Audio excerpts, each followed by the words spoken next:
of the AFC Champions League 2020, Ulsan Hyundai.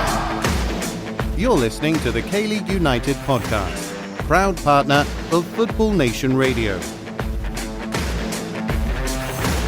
Hello, I'm Mikhail. Welcome to The Weekend, your bite-sized preview edition of the K-League United podcast. I'm Paul Neat, and coming up in this episode, George Slade looks ahead to the pick of the action in K-League 2 this weekend, and Peter Hampshire takes us through what to keep an eye on in K-League 1. But first, here are this week's headlines. Jeonbuk Hyundai Motors have signed Paek Sung-ho from Darmstadt. Paek was in talks with Suwon Blue Wings about a resolution to the contract dispute, but signed for the Green Warriors ahead of Wednesday's transfer deadline. Kang Soo-il is back in K-League after a 6-year absence. The former Jeju and Pohang striker has signed for Ansang Greeners. And home fixtures for both Busan I-Park and Jeonbuk Hyundai Motors will now be played with a maximum of 10% capacity due to social distancing measures being tightened in those cities.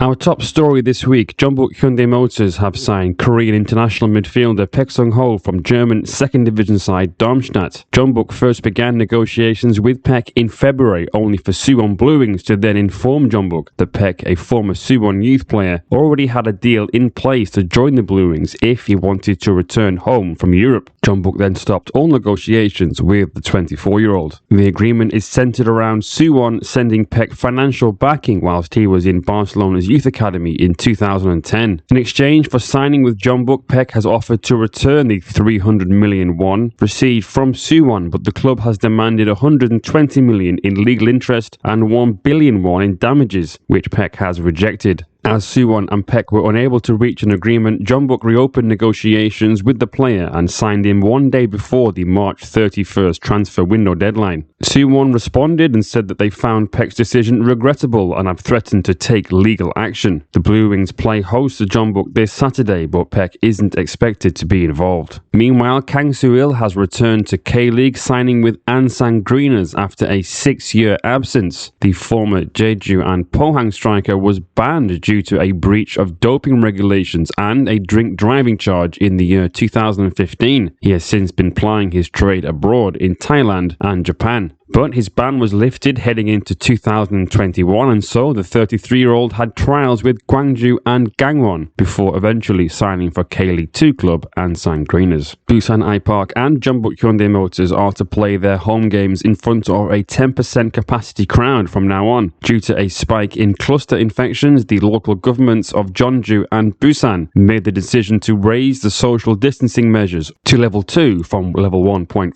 Busan I-Park are at home to Ansang Greeners on Saturday in K-League 2 Round 5, and to guide us through the marquee match and the player and team to keep tabs on in the second tier this weekend, here is George Slade. After all K-League 2 teams confirm their spots in the next round of the FA Cup, their attention can now return to the league, one of the closest in recent memory. With all of the top 6 teams facing each other, Round 5 looks set to be a dramatic weekend that could see several teams rise and fall multiple places. The match of the round sees 5th place Jeonnam Dragons versus 3rd place Daejeon Hana Citizen on Sunday the 4th of April at 1:30. Jeonnam Dragons have conceded only 2 goals this season, bettered only by top of the table Seoul Eland. Up front, they have been less dominant, being level with 3 other teams and having the worst attacking record of only 3 goals scored in K-League 2. However, last weekend in the FA Cup, Jeonnam proved that they have the ability to regularly put the ball in the net, breaking several records in an 11-0 win over K5 team Daegu Changsol. Daejeon Hana Citizen might be stronger opposition, but a win like that may have given several Jeonnam players the confidence to play more aggressively this Sunday. Even if this does not happen, however, Daejeon may have their work cut out, as Jeonnam are one of only 2 unbeaten sides left in the competition, and they have not yet conceded more than once in a match. Despite this, Daejeon will be hoping that their greater firepower can give them the edge. Jeonnam's defence is not impregnable, having conceded to the much weaker attack of Bucheon in their previous league match. And Daejeon's 5 goals scored give them the joint best attack in the league alongside Ansang Greeners and behind Seoul Eland. Unlike Jeonnam, Daejeon have a player that has scored more than once in the league this season. They have scored more than 1 goal in a league match, and they have scored in every match this season. Daejeon have also travelled well this season, as every one of their wins has been away from home. Last season in this fixture, Daejeon won twice and drew once, so they should be hoping to carry that form over into this year. They have been less consistent than Jeonnam, though, failing to draw at all in the league so far, instead alternating between winning and losing. The team of the round is Ansan Greeners in second place. Ansan have been one of the surprise packages this season, winning twice, drawing once and losing once, to take them a point clear of Daejeon and a point behind Seoul Eland. Critics might say that they have been incredibly lucky so far, as they have not had to face many of the stronger teams in the league, and 3 of their 5 league goals this season have come from penalties, securing them 6 of their 7 points this season. Last year, Bucheon also started surprisingly well, with 4 wins in the first 5 matches, only to come crashing back down to earth and finishing the season in 8th place. Ansan only just managed to scrape past K4 side Yangpyeong in the FA Cup with a 1-0 win, which may be a sign that the league table is flattering them. You can only beat the teams in front of you though, and with them facing Busan I-Park on Saturday, followed by Jeonnam Dragons a week later, Ansan have a couple of chances to prove that the start of this season has not been a fluke, and they are in fact resembling the 2019 side that came tantalisingly close to the playoffs. The player of the round is Park Chang-jun of 6th place Bucheon FC 1995. The league season is only 4 games old, and already Park Chang-jun looks like he is having the best season of his career. The 3 goals he has scored make up 100% of Bucheon's league strikes this season, and they have also put him clear at the top of the goal-scoring charts. Park remains an unlikely candidate for the Golden Boot, as he has only scored 3 goals in all of his previous seasons combined. So the 24-year-old will have to keep proving that this is not a series of flukes and that he has actually been transformed into an attacking player. While the 3-1 FA Cup win over K5 club Gimhae Jemix last Saturday proved that Bucheon have other people capable of scoring, against the top of the table side Seoul Eland, Bucheon will need to up their attacking game against higher level opposition. Seoul remain unbeaten, are the league's top scorers with 8 goals, and have the league's best defence with only 1 goal conceded. They've also had several different players score in the league, this compared to Bucheon's 1, so they have threats all over the pitch. Bucheon, however, have only conceded 2 goals in a match once this season, so if they can play to their defensive strengths and subdue Seoul's attack, then maybe Bucheon stand a chance. The visitors will likely only be able to sneak a win though, if Park Chang-jun continues his fine form. The other 2 matches in the K-League 2 Round 5 on Saturday are 7th place Chungnam Asan against 10th place Gyeongnam, and then on Sunday there is 8th place Gimcheon Sangmu versus 9th place FC Anyang. Fans, we want to hear from you. You're encouraged to email KLU at info@kleagueunited.com or tweet at KLeagueUnited with any questions, comments or reactions. Or follow us on Facebook to ask directly during one of our live shows.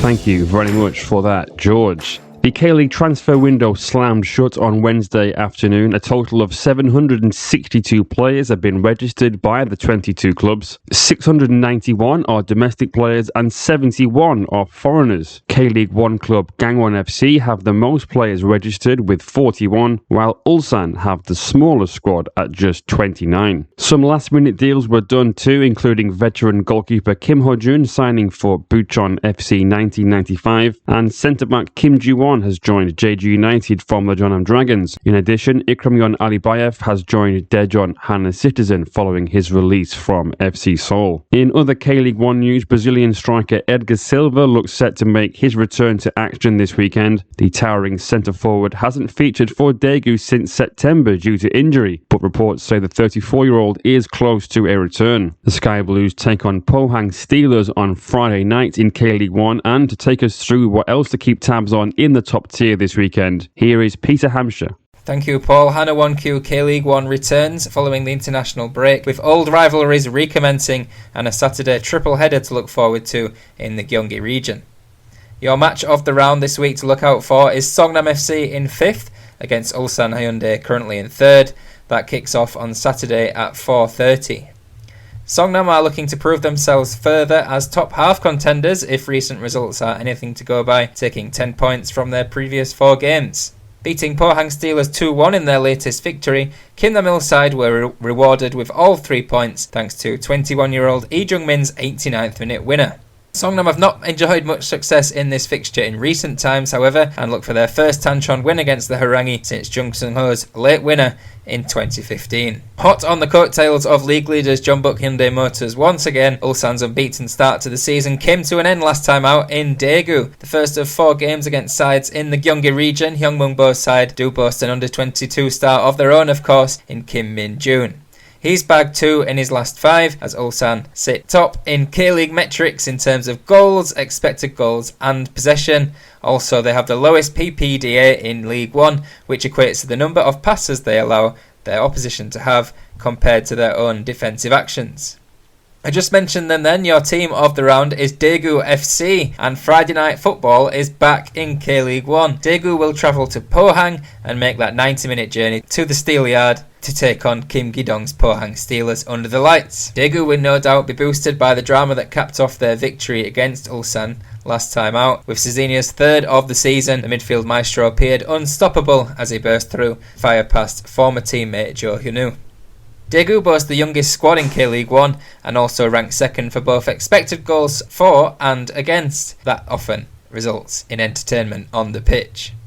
Jung Sung-won looks like he'll return to action after that contract dispute. Lee Byung-gun will also be hoping that Edgar De Silva and Park Gi-dong can return up front as Daegu continue to play without a recognised number 9. Cezinha, though, has been doing his best job to fill that void, netting 3 in 6 so far this season. And another player to look out for is Suwon FC's Kim Gon-ung. Sunday sees both of K-League 1's newly promoted sides meet for the first time this season as Jeju United travel to the mainland to face Suwon. And another player to look out for in this round 7 is Kim Gon-ung of Suwon FC. Sunday sees both of K-League 1's newly promoted sides meet for the first time this season as Jeju United travel to the mainland to face Suwon. Featuring in all but 8 minutes of Suwon FC's season this year, Kim Gon-ung earned Kim Do-kyun's side a memorable point last weekend at Jeonbuk. After VAR consultation, Kim was shown to have timed his run to perfection to head past Song Bung-kum and break the hearts of those Jeonbuk fans. Kim ranks in the top 10 for interceptions across the whole of K-League 1, while boasting the division's 18th best passing accuracy so far this season. A dependable presence in K-League 2 for the past couple of seasons, the 23-year-old has shown he is capable, perhaps, of stepping up to that first tier. Kim Do-kyun, he will no doubt be hoping that a solid defence run by Kim Gon-ung will go some way for Suwon to claim that inaugural win of the 2021 season. Your fixtures this weekend then, as I mentioned, Friday night football is back and it's at the Steel Yard. Pohang Steelers take on Daegu FC at 7:30. On Saturday, this one looks really tasty. Suwon Samsung Blue Wings currently in 4th, hosting league leaders Jeonbuk Hyundai Motors. Baek Sung-ho, of course, has just moved to Jeonbuk. That's at 2 p.m. Following that at 4:30 is Songnam FC at home to Ulsan Hyundai. And Saturday finishes at FC Seoul. They host Gangwon FC at 7 o'clock. On Sunday, Suwon FC host Jeju United at 2 p.m. And I'm going to head down to Gwangju for the final fixture of the weekend. Gwangju FC at home to Incheon United at 4:30. There are a few suspensions this weekend. Kim Dong-hyun of Gangwon FC, Jo Jin-woo of Daegu and Song Min-kyu, such a vital player for Pohang Steelers. He is out for the next 2 rounds. That's all from me. Back to you, Paul. Thank you very much for that, Peter. Before we go, a roundup of some of the news from earlier in the week. Last weekend, of course, was FA Cup weekend, and all 10 K-League 2 teams entered the competition in round 2, all 10 of which booked their places in the next round. One of which was the Jeonnam Dragons, who beat K5 team Daegu Chongsol 11-0, a result which is a record. No K-League team has ever scored 11 goals without reply before in the competition. There was plenty of goals scored elsewhere too. Gimcheon Sangmu beat Pyeongtaek 8-0, and Seoul Elan's 5-0 win over K5 team Songwal sets up a first ever Seoul derby with FC Seoul in round 3. Elsewhere, Daejeon Hana Citizens' 4-1 extra time win over Paju sets up a tie with the old enemy Suwon Blue Wings for the so-called football special city derby. And finally, former Korean national team boss Shin Tae-yong on Saturday returned to Korea from Indonesia to receive medical treatment. Shin arrived on a rental air ambulance jet costing around $114,000. Current Indonesian national team boss Shin, who managed Korea at the 2018 World Cup, recovered from COVID-19 in March, but reports say that other chronic diseases worsened and so he decided to return home for treatment. A PCR test on March 26 came back negative, so Shin could have boarded a normal plane but travelled by air ambulance jet in case of any health complications at high altitude. Alright, that is all we have time for this week. Thank you very much for tuning in. League-wide previews are available now on kleague.com, as is the written version of the Valentinos interview. K-League United Patreons can see an extended director's cut version of that interview as well. There's also individual match previews and much more on kleagueunited.com. We are on social media, all at K-League United, and to find us, the link is, as always, in the Bruno bio. Until next time, goodbye. 스코어 2대0 김남춘의 추락골. 지금 이준영 선수가